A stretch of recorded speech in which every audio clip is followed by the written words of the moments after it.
Why would Source continue to love when somebody doesn't deserve it? Because from the perspective of Source, they always deserve love. And if you choose to not love someone, then you pinch yourself off. Didn't see that one coming. So when people do bad things, and I merely innocently observe the badness that they do, in my choosing to push against them, I cut myself off from Source. And we say, the operative words are, you cut yourself off, because Source is still there for you. Isn't it nice to know that you have guidance within you that lets you know at all times what your relationship is with that broader perspective? Do you know you have that broader perspective? Do you know it's available to you?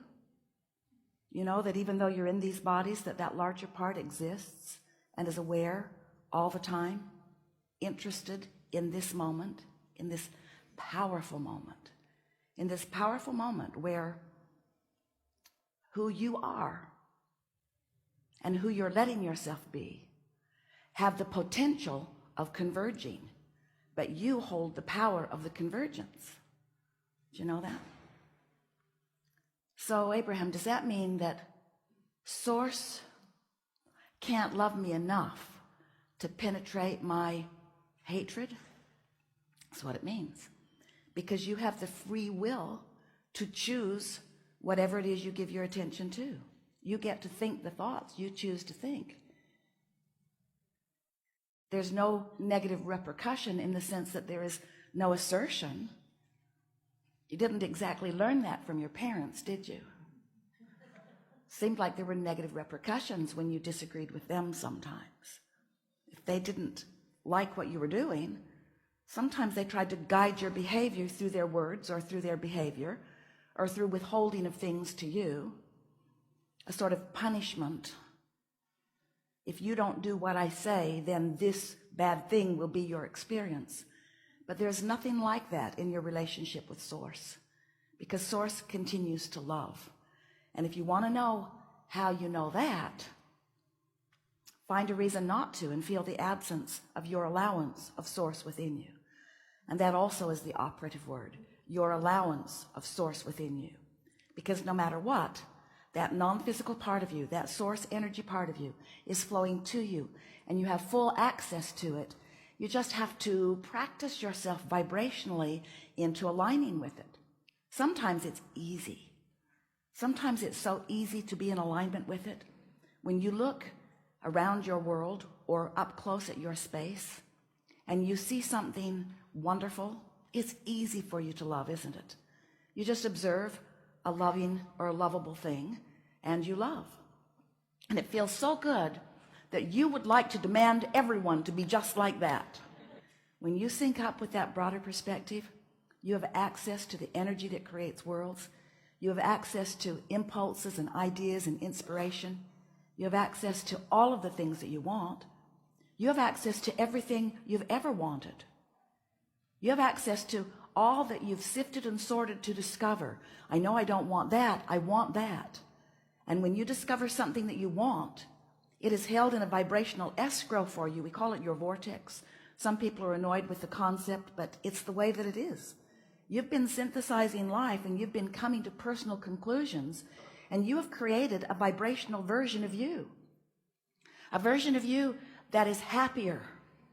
A vibration of you that holds many things that you want, who lives where you want to live and looks the way you want to look and lives with who you want to live with. In other words, there's a vibrational version of you that is intact, a vibrational version that always precedes the manifested version.